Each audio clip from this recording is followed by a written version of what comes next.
하나님의 말씀은 사무엘하 6장 1절에서 5절 말씀입니다. 다윗이 이스라엘에서 뽑은 무리 3만 명을 다시 모으고 다윗이 일어나 자기와 함께 있는 모든 사람과 더불어 바알 예후다로 가서 거기서 하나님의 궤를 메어 오려 하니 그 궤는 그룹들 사이에 좌정하신 만군의 여호와의 이름으로 불리는 것이라. 그들이 하나님의 궤를 새 수레에 싣고 산에 있는 아비나답의 집에서 나오는데 아비나답의 아들 우사와 아효가 그 새 수레를 모니라. 그들이 산에 있는 아비나답의 집에서 하나님의 궤를 싣고 나올 때에 아효는 궤 앞에서 가고 다윗과 이스라엘 온 족속은 잣나무로 만든 여러 가지 악기와 수금과 비파와 소고와 양금과 제금으로 여호와 앞에서 연주하더라. 아멘. 다윗은 법궤를 모셔 나오면서 즐거운 표정으로 춤추고 노래하며 기뻐하였더라고 오늘 본문에 기록되고 있습니다. 오늘과 다음 시간에 법궤는 무엇이며 왜 모셔와야 하는가를 말씀드리고 그 다음 시간에는 그러면 이 법궤는 어떠한 방법으로 모셔와야 했는가라는 그런 말씀을 이틀에 걸쳐서 같이 나누도록 하겠습니다. 세상은 발전과 성장을 복으로 여깁니다. 복을 양적인 팽창의 의미로 이해하죠. 그러나 이것은 사단의 세력에 붙들려 있는 세상의 정신이고 사고방식입니다. 때문에 예배당을 짓고 교인 수가 늘어나는 것을 복으로 말한다면 그것이야말로 말씀에서 벗어나 있는 인간의 종교일 뿐입니다. 지금 다윗은 그야말로 잘 나가는 왕의 위치에 있습니다. 한때는 유다의 왕이었지만 이제 또 하나님께서 은혜를 베풀어 주셔서 12지파의 왕으로 이제 등극을 했습니다. 이것을 두고 다윗의 복받았다는 생각을 하십니까? 본문에서 다윗은 하나님의 궤를 찾아오는 중입니다. 다윗은 블레셋과의 전쟁에서 승리한 후에 곧바로 가장 먼저 한 일은 하나님의 궤를 찾아오는 것이었습니다. 왜 하나님의 궤를 찾아오는 것일까요?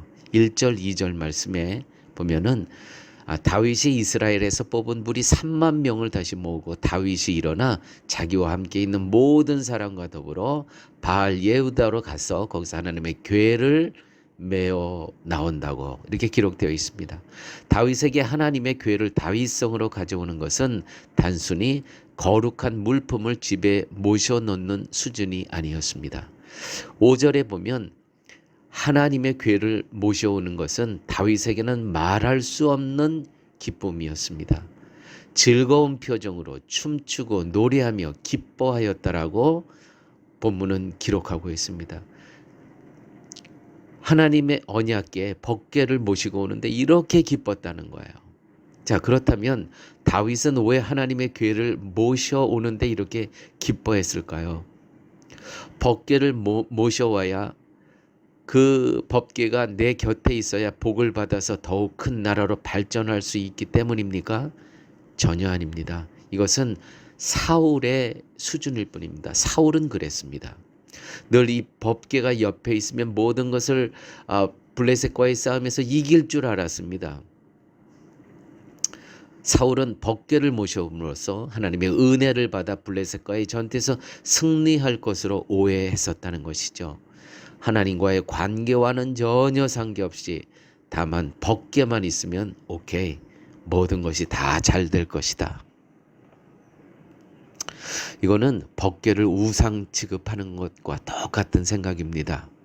본문에서 우리가 생각할 것은 하나님의 궤가 무엇이고 다윗은 왜 그것을 모셔와야 했는가, 왜 그렇게 기뻐했는가. 출애굽기 25장 22절에 답이 있습니다. 여기서 거기라는 것은 이 법궤를 이야기합니다. 거기서 내가 너와 만나고 속죄소 곧 증거궤 위에 있는 두 그룹 사이에 사이에서 내가 이스라엘 자손을 위하여 내게 명할 모든 일을 내게 이르리라. 이 법궤 앞에서 너에게 명할 모든 일을 너에게 얘기해 주시겠다는 거야, 하나님께서. 이것을 보면 이스라엘은 하나님의 궤 앞에서 하나님이 이르시는 말씀을 들었다는 것입니다. 하나님께서 말씀하시고 이들은 말씀을 들었습니다. 어디서? 법궤 앞에서. 즉 이스라엘 백성과 하나님의 만남의 장소가 하나님의 궤라는 것이죠. 어디요? 만남의 장소에서 하나님의 음성을 들었다는 것입니다. 그러면 만남의 장소를 다른 것으로 변경할 수는 없었습니까? 이 법궤 말고 다른 것으로 안 됩니다. 없습니다. 왜냐하면 하나님과의 만남이 요구되는 것은 거룩인데 인간은 본질적으로 거룩과는 상관없는 부정한 존재이기 때문입니다. 이것을 가능케 하는 것이 하나님의 궤입니다. 하나님의 궤의 뚜껑에 피가 뿌려짐으로써 죄를 용서받고 비로소 깨끗한 자로 하나님을 만날 수가 있기 때문입니다. 이것이 속죄소라고 하죠. 속죄소. 이 법궤 그 뚜껑에 속죄소가 있었다는 것입니다. 피가 뿌려졌다는 것이죠. 예수 그리스도의 보혈입니다. 예수 그리스도의 피가 뿌려진 그것이 곧 속죄소라는 것이죠. 거기에서 하나님께서 말씀하십니다. 이스라엘 백성은 법궤 앞에서 하나님의 말씀을 들었다는 것이죠. 다시 말해서 신약 시대에 와서 예수 그리스도의 보혈의 앞에 와서 그 피 앞에서 하나님께서 말씀하신다는 것이죠. 그러므로 하나님의 궤는 곧 하나님의 다스림을 뜻합니다. 하나님이 왕이시더라는 것이죠. 이러한 궤를 다윗성에 모셔오는 것은 하나님이 이스라엘의 왕이십니다. 나 다윗이 왕이 아니고 하나님이 이스라엘의 왕이십니다. 이것을 선포하는 것이죠. 이것이 궤를 모셔오는 이유인 것입니다. 그래서 그렇게 기뻐했다는 것이죠. 왜요? 이 법궤 앞에서 하나님의 음성을 듣기 위해서, 하나님의 다스림을 받기 위해서, 하나님이 이스라엘의 왕이십니다를 선포하기 위해서.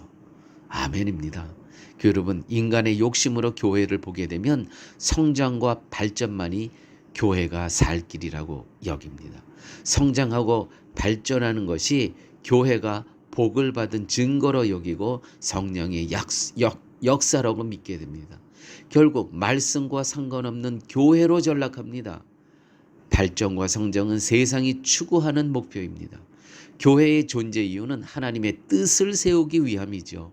하나님이 내 관심거리에 눈을 돌려주기를 원한다면 그것이 곧 하나님을 우상으로 여기는 것입니다. 다윗이 하나님의 궤를 모셔온 것은 이스라엘을 자신의 나라가 아니라 하나님의 나라가 되도록 하기 위함이었습니다.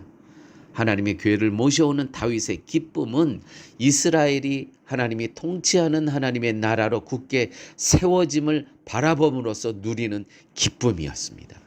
과연 우리는 교회 공동체 안에서 온전히 하나님의 임재하심의 기쁨을 누리고 있습니까? 여러분, 다윗은 법궤가 움직이면서 즐거운 표정으로 춤추고 노래하며 기뻐하였던 것입니다. 여러분, 우리는 교회 공동체 안에서 어떻게 누리고 기뻐하고 계십니까? 우리에게 이 다윗과 같은 이 영성, 기쁨, 이 부활의 축제가 절실히 필요한 그러한 시기라고 여겨집니다. 아버지 하나님 감사합니다. 오늘 말씀을 통해서 법궤의 뜻과 법궤가 움직이면서 다윗이 이렇게 즐거운 표정으로 춤추고 노래하며 기뻐하였던 그 이유를 알 수 있게 하여 주시니 감사합니다. 그것은 하나님과의 만남을 그 속죄소 앞에서 그리스도의 피 앞에서 즐거워할 수 있었기 때문임을 깨달았습니다. 아버지 하나님, 우리가 신앙생활하면서 그리스도 앞에서 보혈의 피 앞에서 늘 기쁨과 감사가 충만한 저희들의 삶으로 하나님 함께하여 주옵소서. 예수님 이름으로 기도드렸습니다. 아멘.